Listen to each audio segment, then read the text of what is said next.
In the year 2000, Professor Shinya Yeager from Columbia University conducted the famous jump study.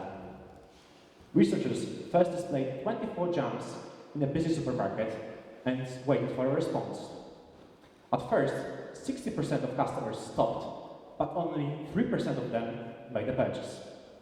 Next day, they displayed only 6 jump jars. But this time, stopped only 40% of customers, but 30% of them made a purchase. So, the number of purchases went up tenfold. Keep that in mind. Now I would like to tell you my story, because I also couldn't decide on anything after I finished this high school in May 2019. Therefore, my first decision was to take a gap year. Why? First of all, I didn't know what to do. Second of all, I've always wanted to see how it is without anything above my head. And third of all, I didn't know what to do. And to be honest, it was an extremely difficult time for me. Why? It was all too much. I was responsible for everything, and I was bad at things I did. School taught me how to excel academically and not how to excel in life.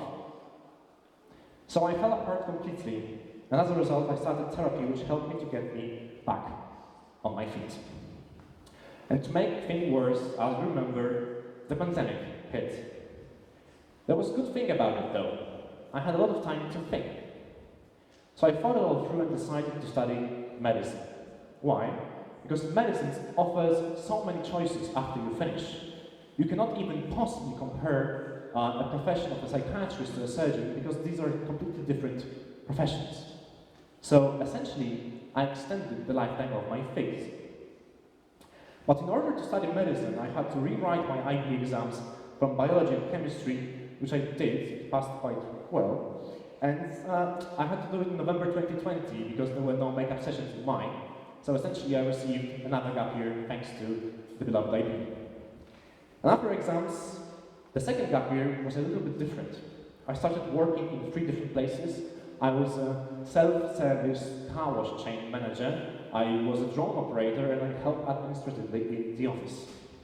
I also moved out. So essentially, I felt back on track. And at the end of 2020, one of the things started to look better than the others. I got the idea to leave Poland and start studying medicine in Rome at La Sapienza University.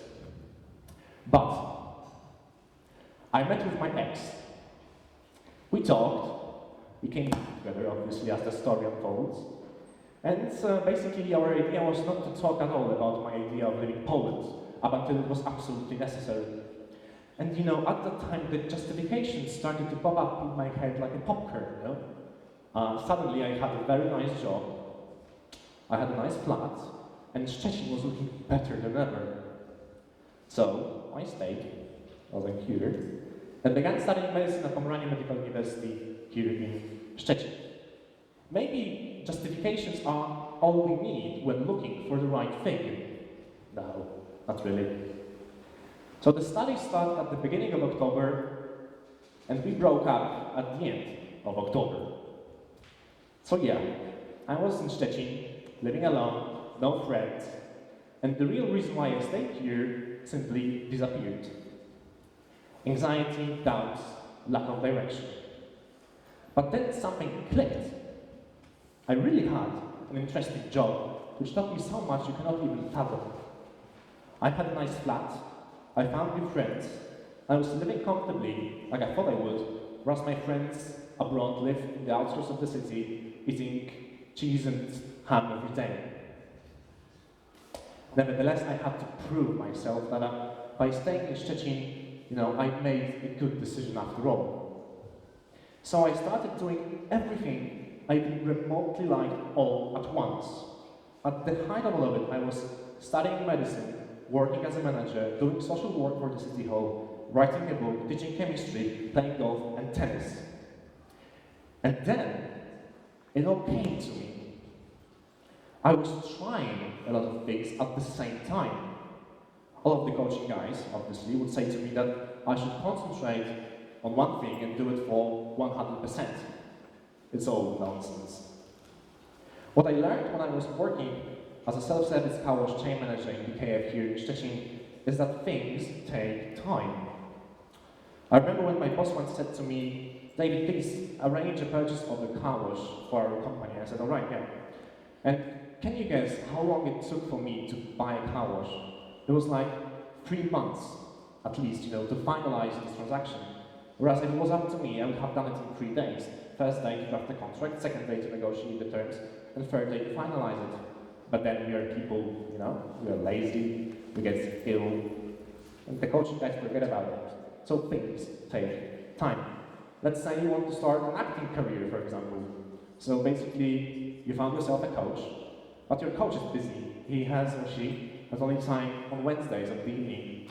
So you have trainings once a week, and then after half a year you feel maybe ready to start a play. So you apply to different theatres around the city, and after half a year of trying, some small theatre in the outskirts of the city accepts you, and you got a role. So it was, I don't know, a year since you started, but this year consisted mostly of waiting, because people are busy. So, doing anything depends mostly on other people and factors beyond our control. The beginnings of most careers are almost always waiting. So as you wait on one thing, you can easily wait in 5 things at once. Statistically, it also makes sense in terms of success. When you do 5 things at once, if you fail at one, no worries, you still have 4 others. However, if you're focused on one career path, and then you fail. And failure is not a pleasant thing. It's not a gift. We need to let ourselves be annoyed, demotivated, sad, and frustrated. No one plans for failure, only idiots do. In addition, we need to remember that a lot of things are eliminated by the circumstances. That was exactly what happened to me when I stayed in Szczecin. Some of them were no longer available. So let's say you're left with 4 or 5 weeks. Obviously, as you remember the research, now it's much easier to decide. And at the end, coming back to Sylvia, the metaphor makes sense only with the assumption that you can stand up only once. So as you stand, take a few bites of the things that you think you like the most, and then sit down with 1, 2, 3 that you prefer the most. After all, no one said you can't. Thank you very much.